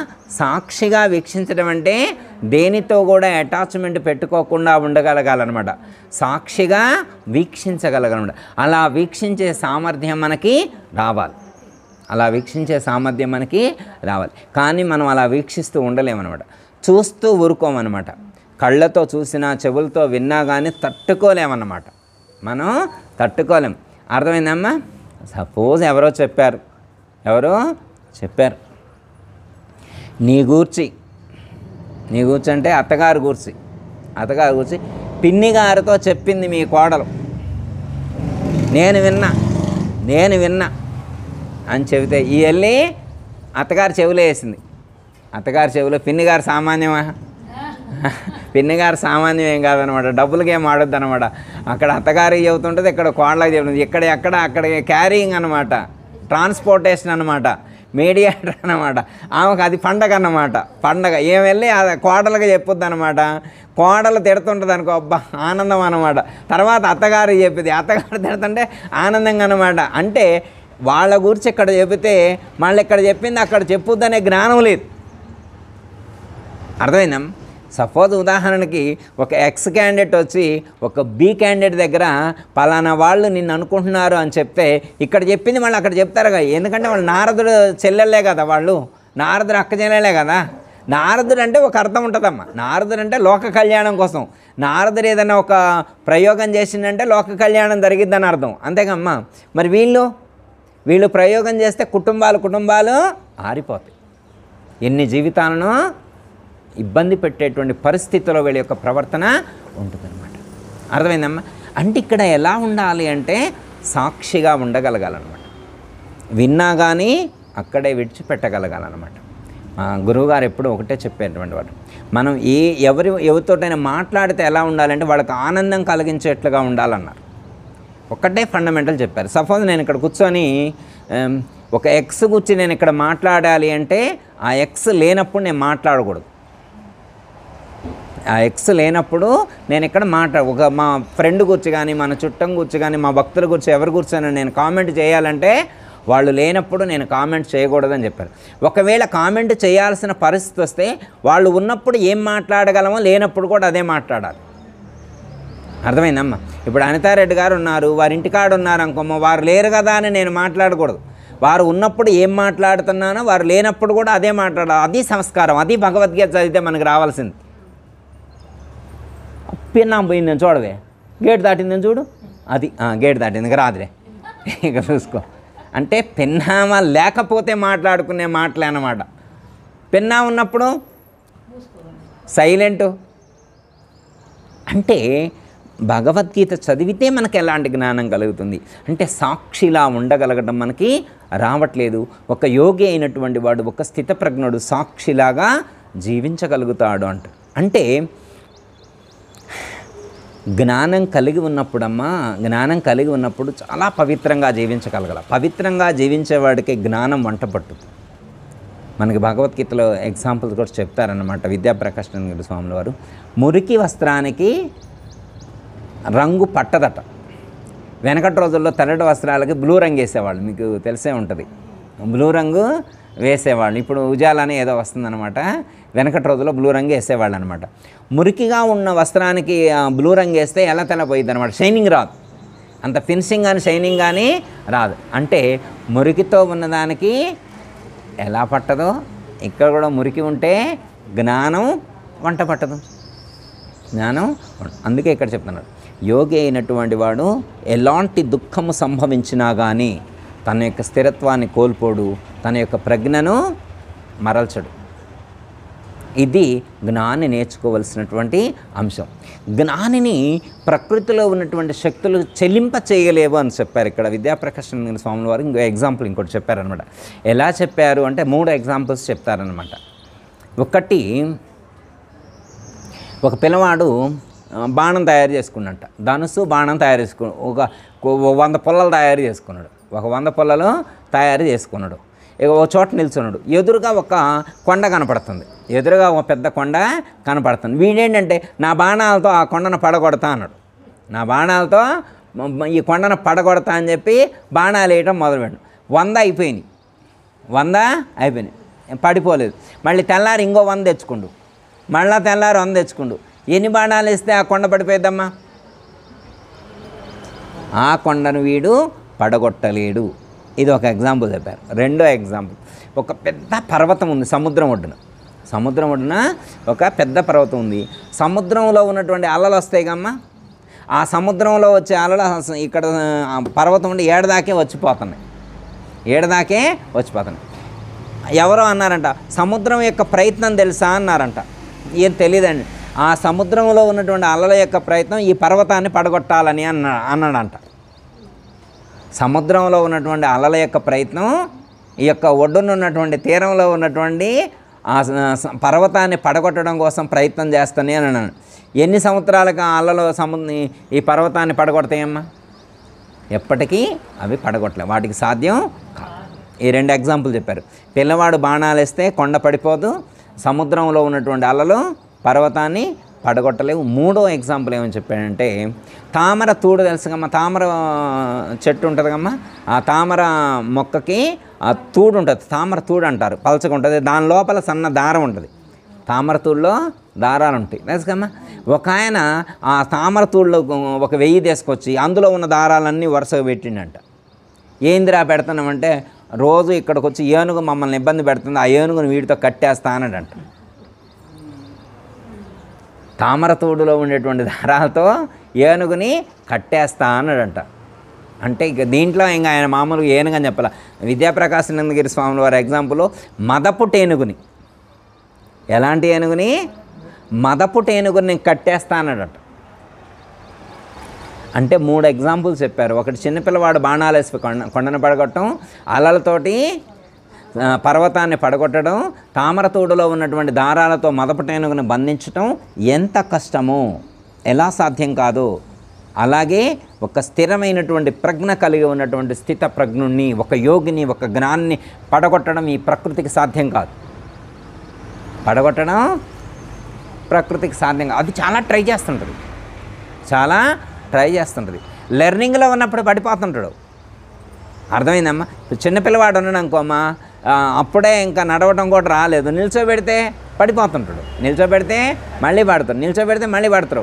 కానీ అది పెద్దవాడైన తర్వాత రన్నింగ్ రేస్లో వరల్డ్ రికార్డ్ సాధించిన వాడు ఉన్నాడు అనుకోమ్మా, పడతానంటే ఊరుకుండమా? రన్నింగ్ రేస్లో జెస్సీ ఓవెన్స్ లాంటి వాళ్ళు ఉన్నారనుకోమ్మా, వాళ్ళు పడరన్నమాట. పరిగెత్తడంలో అంతా ప్రగతి సాధించి ఉంటారన్నమాట. మరి వాళ్ళు ఒకప్పుడు పడ్డోళ్ళే, కానీ తర్వాత కాలంలో ఆ స్థిరత్వం కలిగిన తర్వాత, జ్ఞానంలో స్థిరత్వం కలిగిన తర్వాత పడిపోలేదు. మనకి ఎగ్జాంపుల్ అమ్మా, రాజఋషి బ్రహ్మ ఋషి అని 2 పదాలు ఉన్నాయి, విన్నారమ్మా? రాజఋషి బ్రహ్మ ఋషి అర్థమైందమ్మా? రాజ్య బాధ్యతలు నిర్వర్తిస్తూ ఆధ్యాత్మిక జ్ఞానాన్ని కలిగి ఉన్నటువంటి ఋషిని రాజఋషి అంటారు. అంటే రాచరికం చేస్తూనే ఆ ఋషిత్వాన్ని కూడా కలిగి ఉండేటువంటి వాడిని. వాళ్ళల్లో ఎగ్జాంపుల్ మనకి జనక మహర్షి. రాజర్షే కాకుండా బ్రహ్మర్షి అనే బిరుదు కూడా పొందాడు. బ్రహ్మర్షి అంటే రాచరికం చేస్తూ ఉండి కూడా బ్రహ్మత్వాన్ని పొంది ఉండి, బ్రహ్మజ్ఞానాన్ని పొంది ఉన్నటువంటి వాడు బ్రహ్మర్షి అవుతాడు అన్నారు. అంటే రాజర్షి అంటే కొంత లెర్నింగ్ ఉండొచ్చు, ఇంకా సాధన చేస్తూ ఉన్నట్టు. మీకు వినే ఉంటారు, విశ్వామిత్రుడు పేరు విన్నారమ్మా? వశిష్ఠ మహర్షి ఇంకొక పేరు. ఈ 2 రామాయణంలో మనకి 2 కనిపిస్తారు. రామాయణంలో ఎవరైనా కనిపిస్తారు? విశ్వామిత్రుడు, వశిష్ఠుడు. విశ్వామిత్రుడికి వశిష్ఠుడి మీద కోపం అన్నమాట. వశిష్ఠుడి మీద కోపం. ఎందుకు కోపం అంటే విశ్వామిత్రుడు రాజుగా ఉన్నప్పుడు ఒకసారి సైన్యంతో సహా వేటకెళ్ళినప్పుడు వశిష్ఠ మహర్షి ఆశ్రమానికి వెళ్ళినప్పుడు ఆయన కొన్ని వేల మందికి తక్కువ టైంలోనే విందు ఏర్పాటు చేస్తాడనమాట. ఆయన దగ్గర ఉన్నటువంటి కామధేను యొక్క సహాయంతో చేస్తే ఆయన ఏమంటాడంటే, ఇంత హెల్ప్ చేసేటువంటి కామధేను నీ దగ్గర ఉంటాం కాదు, సరిగా నా దగ్గర కావాలన్నాడు. నా దగ్గర నాకు ఇవ్వ అంటే నేను ఇవ్వైతే కాదన్నాడు. నేను రాజుని, నాకు ఏదైనా కానీ ఇది మొత్తం సరౌండింగ్ మొత్తం రాజ్యం నాది, నా రాజ్యంలో ఉన్న ఏదైనా పొందే హక్కు నాకుంది, నువ్వెవరో నాకు చెప్పడాడు. అప్పుడు ఆయన అంటాడు విశ్వామిత్రుడు, వశిష్ఠుడు, అది నీకు ఇవ్వబడేటువంటిది కాదు, అది మా అధీనంలో ఉన్నటువంటిది. అయినా పోని, అది వస్తా అంటే తీసుకెళ్ళి, అది వస్తా అంటే అది వెళ్ళదు, ఇక్కడే ఉంటాను, బలవంతంగా తీసుకొని వెళ్తూ ఉంటాడు. అప్పుడు విశ్వామిత్రుడు కామధేనులో నుంచి వచ్చేటువంటి సైన్యమే విశ్వామిత్రుడు సైన్యాన్ని కూడా పడగొట్టిందని చెప్పి చెప్తారు. రెండోది, ఆయన దగ్గర స్టిక్ ఉంటుంది, యోగదండం. ఆయన దగ్గర వశిష్ఠుడి దగ్గర యోగదండం ఉంటుంది. ఆయన వచ్చినప్పుడు ఇలా యోగదండాన్ని ఇలా పెడతారు. విశ్వామిత్రుడు ఎనర్జీ యూజ్ చేసినప్పుడు భౌతిక బలాన్ని ఉపయోగించినప్పుడు ఆ స్టిక్ యోగదండాన్ని అక్కడ పెడతారు. యోగదండంలో నుంచి అనేకమైనటువంటి శక్తులు ఆవిర్భవించి అతన్ని చుట్టుముట్టి విశ్వామిత్రుణ్ణి పరిగెత్తించినాయి. పొలిమేర చివర్ల వరకు కూడా పరిగెత్తింది. ఆయన అనుకోండి, ఏంది ఇంత బలం ఉండి, ఇంత తెలివి ఉండి, ఇంత సైన్యం ఉండి, ఆయన ఓ పొల్ల పెట్టిండాడా, ఓ చెక్క మొక్క పెట్టిండు. ఈ చెక్క మొక్క పెడితే మేమందరం రావడం ఏంటి, ఆశ్చర్యంగా ఉందే. ఆయన గడ్డం పెంచుకున్న కుటీరంలో ఉంటాడు, సరిగా తిండైనా తింటాడో తిండో ఆయన. మేము ఫుల్ ఫిట్గా తినేవాళ్ళమే, వాడు తిండే కరువే. పోనీ ఆయన ఏం చేసిండు, కర్ర తీసుకొని ఆడబెట్టండు, కర్ర పొల్ల, అందులో నుంచి శక్తి ఎక్కడ ఎలా సాధ్యం? అప్పుడు ఆయన అలాంటి స్టిక్ నేను కూడా సాధించాలి, అలాంటి యోగదండాన్ని నేను కూడా సాధించాలని చెప్పి తపస్సు చేయటం ప్రారంభించండు. తపస్సు చేయటం ప్రారంభిస్తే మరి ఇంద్రుడు ఊరుకుంటాడో, టెస్ట్ చేస్తారు కమ్మా. ఇంద్రుడు అంటే ఎవరు? మనకు టెస్ట్ చేసేటువంటి వాడు చెడ్డవాడు కాదు.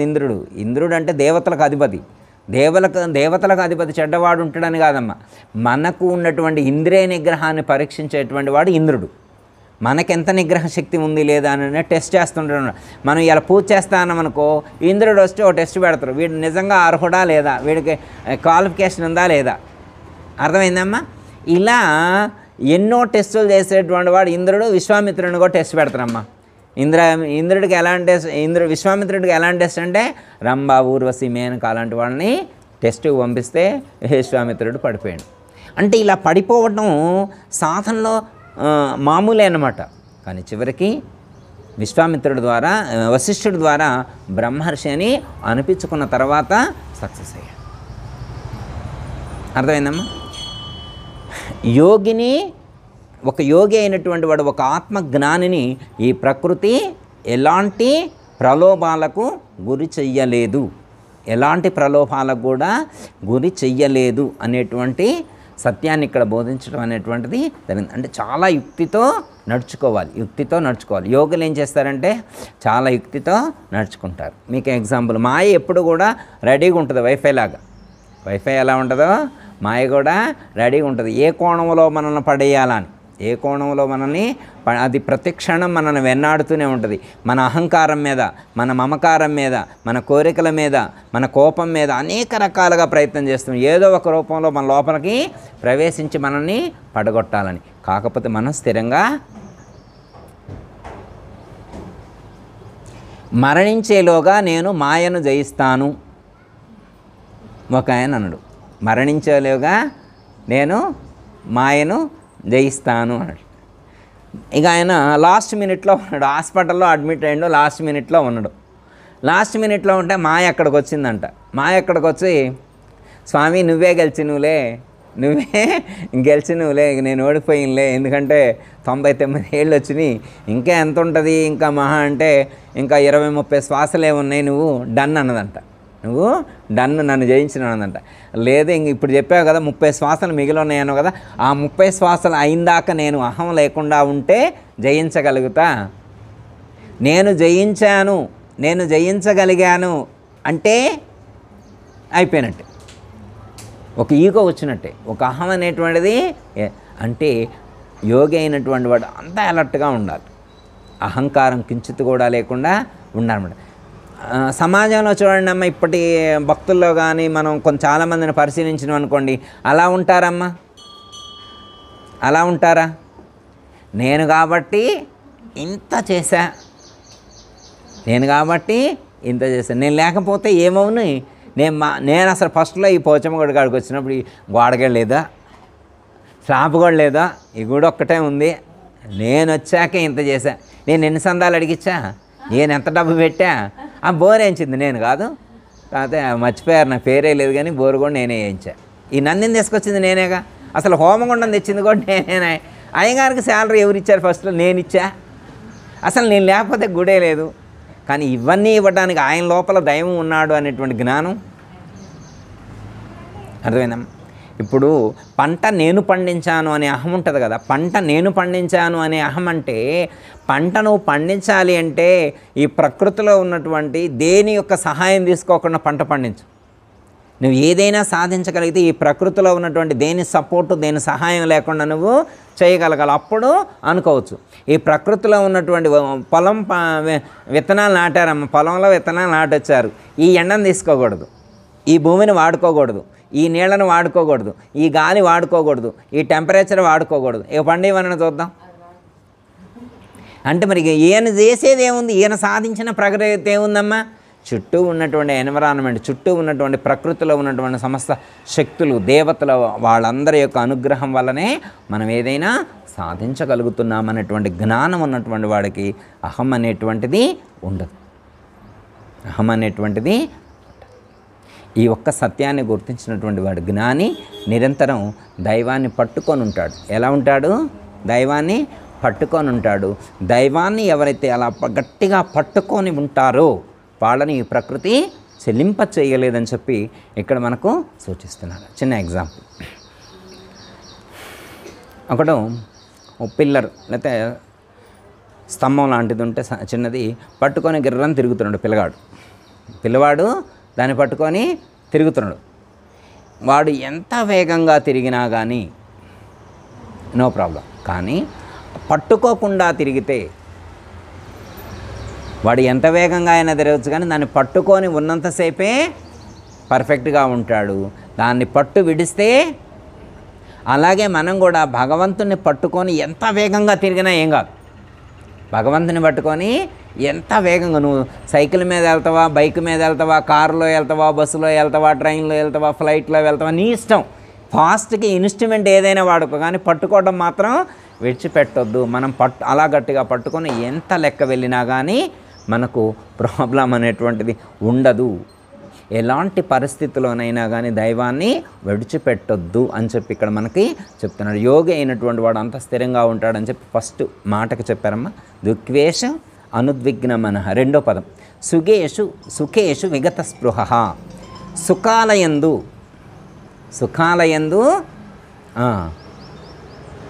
సంతుష్టిని పొందడు. సుఖం కలిగిందని చెప్పి ఎగిరి గంతయ్యడు. ఎందుకు అంటే సుఖాలు కావాలి అనేటువంటి ఆసక్తి లేదు, సుఖాలను పొందాలి అనేటువంటి ఆసక్తి లేదు. వచ్చిందనుకో యాక్సెప్టు, లేదనుకో నో ప్రాబ్లం. వచ్చినా ఒకటే, లేకపోయినా ఒకటే. అంటే యోగి అయినటువంటి వాడు సుఖ దుఃఖాలయందు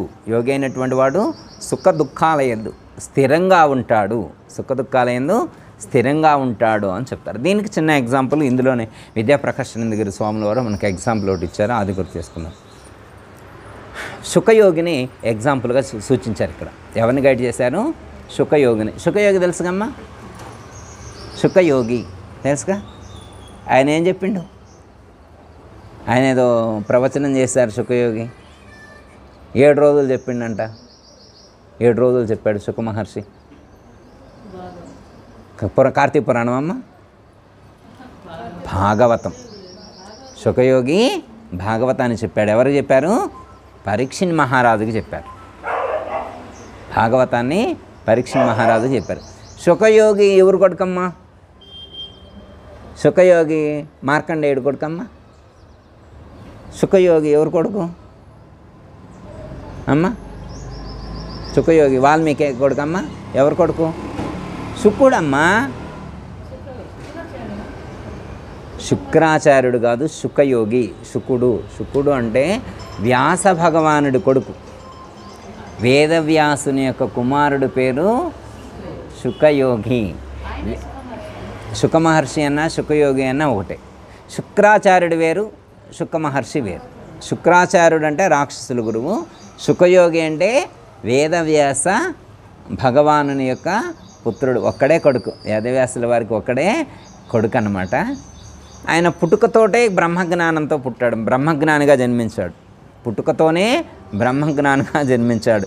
ఎందుకంటే ఆయన పుట్టిన కాడి నుంచే ఎలాంటి విషయ సుఖాలు కూడా అతన్ని ప్రతిస్పందించలేకపోయింది.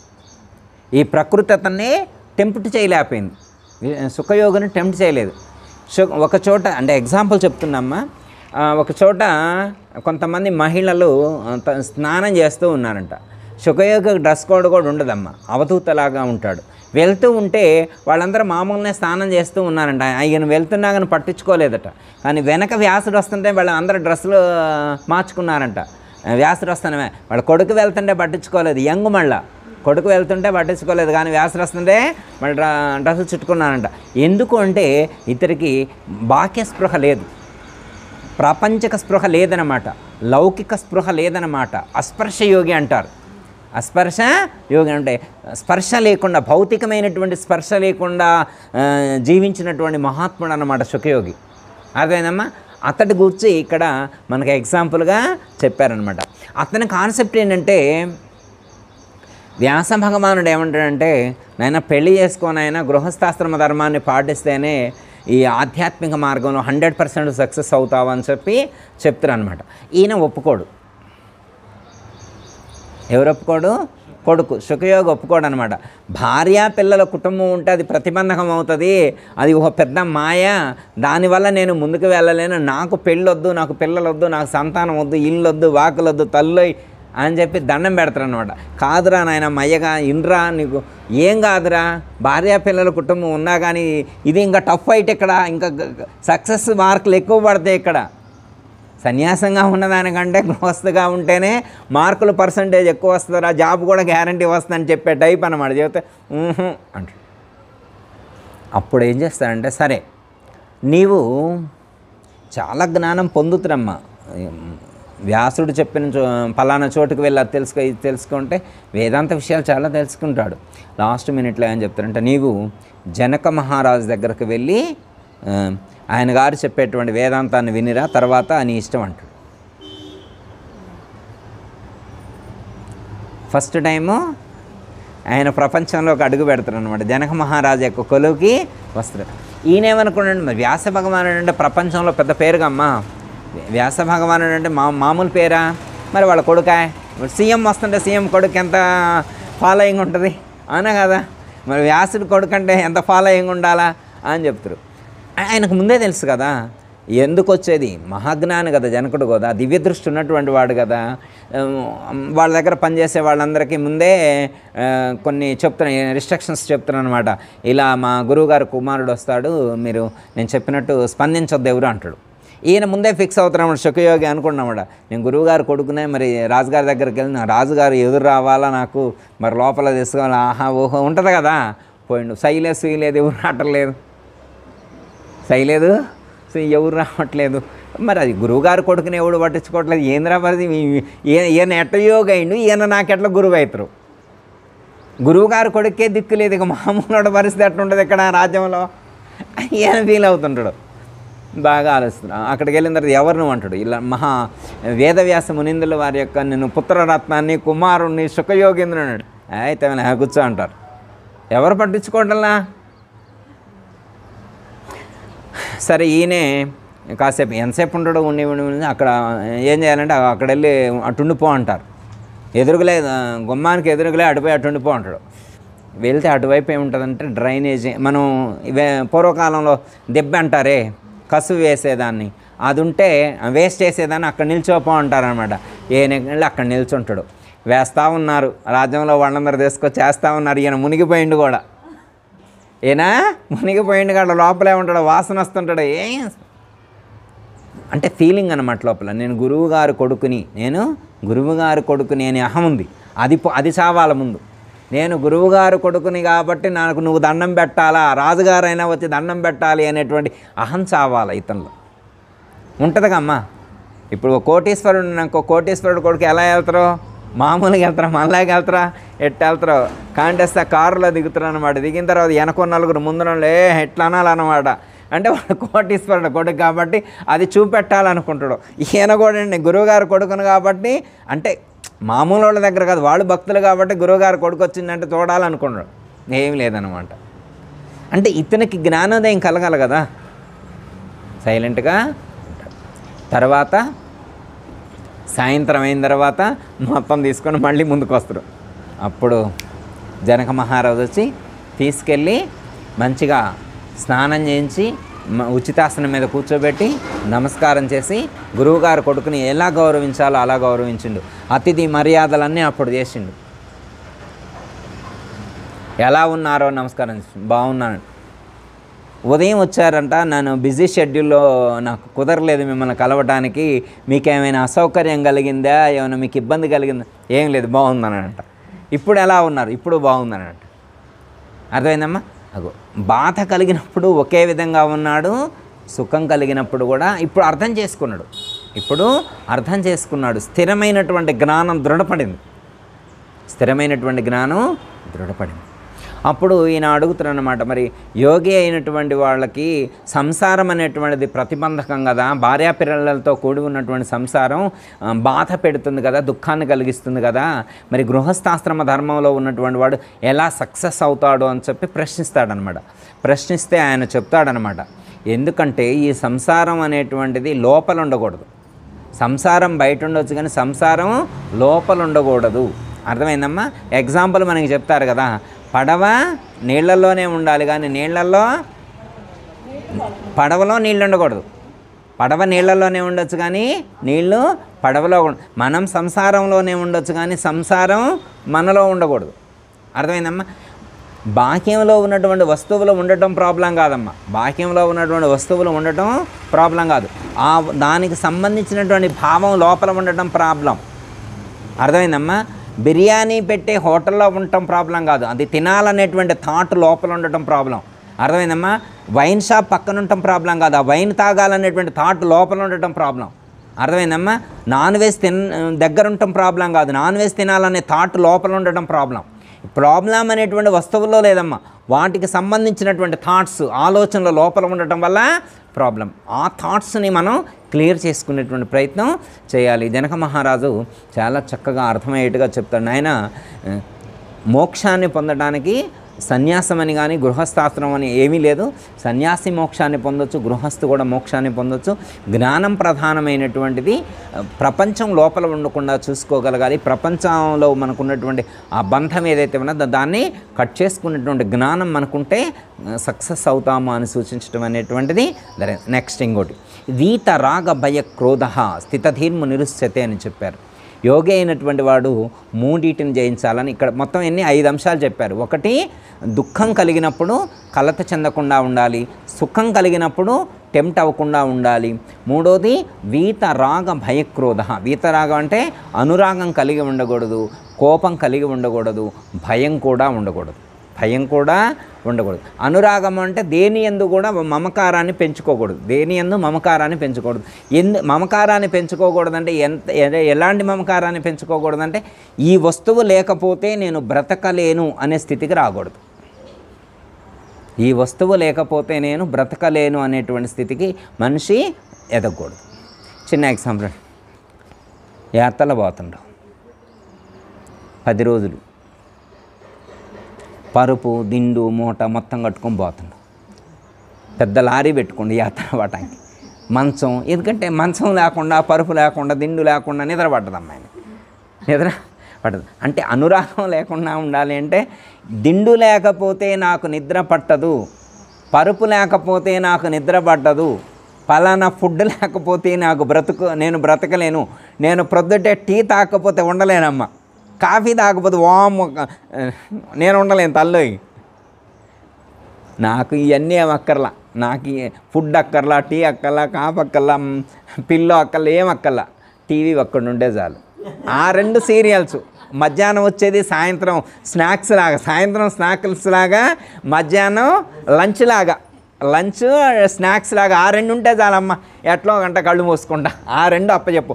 కాస్త ఆ టైంలో మీ పిల్లగాడికి చెప్పి ఐపీఎల్లో ఏదో చెబుతున్నారమ్మ తల్లి, ఆ టైంలోనైనా కానీ కొంచెం ఆ రిమోట్ గంట నాకు ఇప్పించమ్మ తల్లి, అట్టయితేనే నేను మీ ఇంటికి వస్తా. అంటే అనురాగం అంటే రాగము అనేటువంటిది అలా ప్రభావితం చేస్తుంది.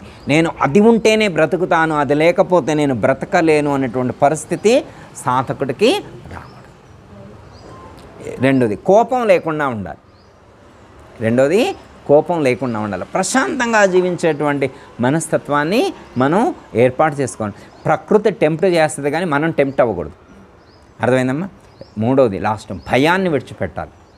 మనకి దైవాసర సంపత్ విభాగంలో కూడా ఇందాక మనం చదువుకున్నాం, అభయం సత్వ సంపత్తి అని చెప్పారమ్మ. ఫస్టే అభయము అనేటువంటి గుణాన్ని చెప్పారు ఇందాక మనము పారాయణం చేసేప్పుడు. అంటే భయము లేకుండా ఉండాలి, భయము లేకుండా ఉండగలగాలి. ఉంటుందమ్మా మనకి భయం లేకుండా అంత ధైర్యంగా ఉండగలుగుతామా? చిన్న ఎగ్జాంపుల్, మనకు ధైర్యం ఉంది లేదు అన్నదానికి చిన్న ఎగ్జాంపుల్ చెప్తా. అంటే కొన్నిటికి మాట్లాడాలంటే ధైర్యం కావాలి, జీవించాలంటే ధైర్యం కావాలన్నమాట. ఆధ్యాత్మిక మార్గంలో ఇంకా ఎక్కువ ఉండాలన్నమాట ధైర్యం. ప్రపంచంలో జీవించడానికి ధైర్యం అంత పెద్ద అవసరం లేదమ్మా, కానీ ఆధ్యాత్మికంగా జీవించాలంటే ఎంతో గట్స్ ఉండాలన్నమాట. గట్స్ ఉంటేనే మనం జీవించగలుగుతామన్నమాట. ఇది మామూలు వాళ్ళకి అర్థం కాదనమాట. ఆధ్యాత్మికవేత్తలు అంటే పిరికి పందులు కాదమ్మా. వీళ్ళేదో మౌనంగా ఉన్నారంటే పిరికి పందులని కాదు అర్థం, ధీరత్వంతో ఉన్నారని అర్థం, ధీరులుగా ఉన్నారని అర్థం తప్ప పిరికి వాళ్ళలాగా ఉన్నారని కాదనమాట. ఎందుకంటే భయం లేకుండా ఉండగలగాలి. భయం లేకుండా ఎంతమంది ఉండగలుగుతారు భయం లేకుండా? అర్థమైందమ్మా? కాబట్టి మనం భయాన్ని విడిచిపెట్టేటువంటి ప్రయత్నం చేయాలి. మనకున్నటువంటి భయాల్లో అత్యంత ప్రధానమైనటువంటి భయం మరణ భయం. వినంగా ఎప్పటికో ఆ స్థితి కుదరదు. కానీ ఇంకొక భయం గురించి చెప్తామా, మనం అనలేనటువంటి ధైర్యం లేనటువంటి పరిస్థితి ఉంటుంది. ఆ ఒక్కటి చెప్పి కంక్లూజ్ చేస్తా. మనం ఎప్పుడు భగవద్గీత చదువుకున్నా కానీ, ఉపనిషత్తులు, వేదాలు ఏది చదువుకున్నా కానీ ఒకటే ఫండమెంటల్, పరమాత్మ సర్వత్రా వ్యాపించి ఉన్నాడు. ఓకేనా? సమస్త ప్రాణుల్లో ఉన్నాడు. ఓకేనా? ఒప్పుకున్నాం కదా? ఏ అమ్మగారు? సమస్తం చరాచర జగత్తునంతా ఉన్నాడు, సమస్త ప్రాణుల్లో ఉన్నాడు. అమ్మయ్య, సమస్త ప్రాణుల్లో ఉన్నాడంటే నాలో ఉన్నాడా లేడా? ఆయో గురువుగారు అందరిలో ఉన్నారంటే మీలో ఉన్నట్టేనా? ఉన్నట్లేనా? ఓకే, అమ్మయ్య, నాలో కూడా ఉన్నాడు. అంటే నీలో దేవుడు ఉన్నాడా? నిజంగా. ఇంకా వేమనయోగి అయితే నీలో దేవుడు ఉండటం ఏంటి నాయన, నువ్వే దేవుడివి, తాను దైవమయ్యుండి దైవము వెదకురా, నువ్వే దేవుడు నాయన అని చెప్పాడు. అమ్మయ్య, ఆ పద్యం కూడా వంటబట్టింది. ఇప్పుడు నువ్వు దేవుడివేనా? అవును, ఐ యామ్ గాడ్, నేను దేవుణ్ణి. నిజమా? ఓకే, నేను చెప్పట్లేదు, భగవద్గీత చెప్పింది. భగవద్గీతలో శ్రీకృష్ణ పరమాత్మ అదే చెప్పాడు, నువ్వు దేవుడివే అన్నాడు. హూ ఈజ్ గాడ్ అంటే, దేవుడు అంటే ఎవరంటే ఆల్ ఈజ్ గాడ్స్, అందరూ దేవుళ్ళే, అందరూ. అమ్మయ్య, నేను కూడా దేవుడు. అయితే రేపు ఇటు పక్కన ఖాళీ ఉందిగా ఒక గుడి కట్టియాలి నాకు కూడా, పోచమ్మడి పక్కన నాకు కూడా ఒక గుడి కట్టి, నేను దేవుడు అయినప్పుడు గుడి కట్టొద్దా? ఏ అమ్మగారు, నాకు కూడా ఒక గుడి కట్టేయాలా, నాకు కూడా బాగా పెరగాలి. మరి తిరుపతి ఎందుకు పోతున్నారు, పోచమ్మ గుడికి ఎందుకు రావట్లేదు జనం, అది వేరే విషయం. కానీ నేను మాత్రం గుడి కట్టించుకుంటాను. నేను దేవుణ్ణి. ఇప్పుడు మనం ఆ గుళ్ళో కూర్చొని నాకు కూడా పూజలు చేయండి, నేనే దేవుణ్ణి, నాకు కూడా అభిషేకాలు చేయండి, నేనే దేవుణ్ణి అని మనం అనగలమా? మరి మీరు భగవద్గీతలో చదివిందాక నేనే దేవుణ్ణి అని అన్నారు, తాను దైవమై ఉండి దైవం వెతుకురా అని మరి వేమనయోగి చెప్పాడు. మనందరిలో దేవుడు ఉండడని చెప్పారు. మనందరిలో దేవుడు ఉంటే మనం కూడా దైవం అయితే మనం అలా పూజ అందుకోవడానికి సిద్ధమేనా? ఓహో, నేను ఇక్కడ కూర్చోను, లోపల గర్భగుడిలో నాకు కూర్చోయాలా, నేను అమ్మగారు సమానమే అనగలమా? అసలు పూజారి గారు ఏమంటాడు, గర్భగుడిలోకి వెళ్ళే అర్హతే నీకు లేదని కొంతమందిని అంటాడు. గర్భగుడిలోకి వెళ్తే అయితే గీతే మేము వెళ్ళాలి, పండిట్స్మి మేము, శుచి ఎక్కువ ఉంటుంది, శుభ్రం ఎక్కువ ఉంటుంది, మడి ఉంటుంది, ఆచారం ఉంటుంది, నిష్ట అవన్నీ మాకు తెలుసు. నువ్వెలా వెళ్తావా? నువ్వు బయటే ఉండాలి, గుమ్మం బయటే, నువ్వు గుమ్మం బయటేను. అసలు మనం ఏమంటాం ఇప్పుడు, గుమ్మం బయట కాదు నాయన, అసలు నువ్వు కూడా మాకే పూజ చేయాలి. ఇది కదా కాన్సెప్టు మన ఇప్పుడు భగవద్గీత కాన్సెప్ట్ ఏంటి? అందరిలో దేవుడు ఉన్నాడంటే మనలో కూడా దేవుడు ఉన్నట్టే. మనం దేవుడిని అయితే మనం కూడా దేవుడి పక్కన కూర్చోవచ్చా? వామ్మో, ఈయనంట దేవుడు పక్కన కూర్చుంటున్నాడంట, ఈయనంట దేవుడు అంట. ఒప్పుకుంటుందా సమాజం? సమాజం కొన్ని మనల్ని మనమైనా ఒప్పుకుంటామా? సమాజం ఒప్పుకుంటుందో వేరే విషయం. మనం మాత్రం తిరుపతి వెంకటేశ్వర స్వామి గుడిలో ఆ పక్కన కుర్చీ వేసుకొని కూర్చోగలమా? అయ్యా నేను వెంకటేశ్వర స్వామి ఒక్కటే, ఆ దేవుడు ఈ దేవుడు ఒక్కటే అని అనగలమా? వామ్మో, దేవుడు దేవుడే, నేనే అంటే ఏమి లేదు ఇక్కడ మనకి, ధైర్యం లేదు. రెండోది ఏం లేదు, జ్ఞానం కూడా సరైన జ్ఞానం లేదు. ఏం లేదు, సరైన జ్ఞానం లేదు, ధైర్యం లేదు. సరైన జ్ఞానం లేకపోవడం అంటే అర్థం ఏంటంటే అమ్మా, తాను తెలుసుకున్నటువంటి జ్ఞానమునందు తనకే దృఢత్వం లేదు, తనకే నమ్మకం లేదు. నేను దైవము అనేటువంటి జ్ఞానం తనకే దృఢత్వం లేదు. ఇక ఆయనకే నమ్మకం లేకపోతే ఏమో అయ్యా, భగవద్గీతలో అంతే చెబుతారు అయ్యా, అమ్మగారు కూర్చోబెట్టి మాకు అన్నీ చెప్పిస్తుంది, గురువుగారు వచ్చి చెబుతారు అయ్యా, చెబితే మాత్రం మేము దేవుళ్ళం అవుతాం అయ్యా, మేము ఉప్పు కారం తింటున్నాం అయ్యా, మేము మనుషులం అయ్యా, మాకు కోపతాపాలు ఉంటాయి అయ్యా, మేము దేవుళ్ళకి ఆటం ఏంటి అయ్యా, అయ్యో ఉత్తగానే చెబుతారు గురువుగారు, మేము ఉత్తగానే వినొస్తాం, నిజం కాదయ్యా మేము. మరి నిజమా అబద్ధమా? ఇప్పుడు భగవద్గీతలో చెప్పింది నిజమా అబద్ధమా? మనం నిజం చెప్పుకుంటున్నామా, కామెడీకి చెప్పుకుంటున్నామా, దేనికి చెప్పుకుంటున్నాం, ఏం చెప్తున్నారు, మనం ఏం తెలుసుకుంటున్నాం, ఎలా జీవిస్తున్నాం, ప్రవర్తనలో మార్పు రావాలి. అంటే ఇక్కడ ఈ లక్షణాలన్నీ అంటే దుఃఖం వచ్చినప్పుడు స్థిరంగా ఉండటం, సుఖం వచ్చినప్పుడు స్పందించకుండా ఉండటం, ఆసక్తి సుఖాల యందు ఆసక్తి లేకుండా, దుఃఖమునందు కలత చెందకుండా, వీత రాగ భయక్రోధ, అనురాగం విడిచిపెట్టినటువంటి వాడు, భయాన్ని విడిచిపెట్టినటువంటి వాడు, కోపాన్ని విడిచిపెట్టినటువంటి వాడు ఎవరైతే ఉంటాడో అతడు స్థితప్రజ్ఞుడు, అతడు యోగి, అతడు ఆత్మజ్ఞాని.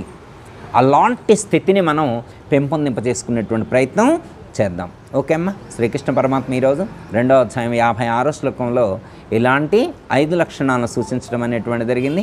వారి యొక్క అనుగ్రహంతో ఇలాంటి 5 లక్షణాలను మనం పెంపొందింపజేసుకునేటువంటి ప్రయత్నం చేస్తే మనం కూడా స్థితప్రజ్ఞులం అయ్యేటువంటి ప్రయత్నం చేద్దాం.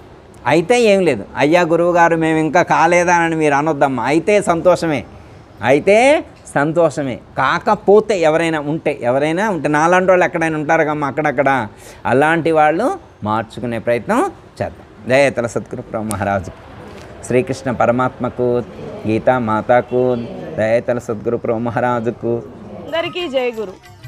మరిన్ని ఆధ్యాత్మిక రహస్యాల కోసం అచల బోధ, ఆత్మబోధ, భగవద్గీత, అలాగే పండుగల్లో దాగిన అర్థాలు, అంతరార్థాల కోసం మరియు యోగము, ధ్యానము మొదలైన అనేక ఆధ్యాత్మిక తెలుగు ప్రవచనాల కోసం క్రింద ఉన్నటువంటి రెడ్ కలర్ సబ్స్క్రైబ్ బటన్ను క్లిక్ చేయండి. అలాగే ప్రక్కనే ఉన్నటువంటి గంట సింబల్ను నొక్కండి. అలాగే ఈ వీడియో మీకు నచ్చినట్లయితే లైక్ చేయండి మరియు షేర్ చేయండి. జై గురు.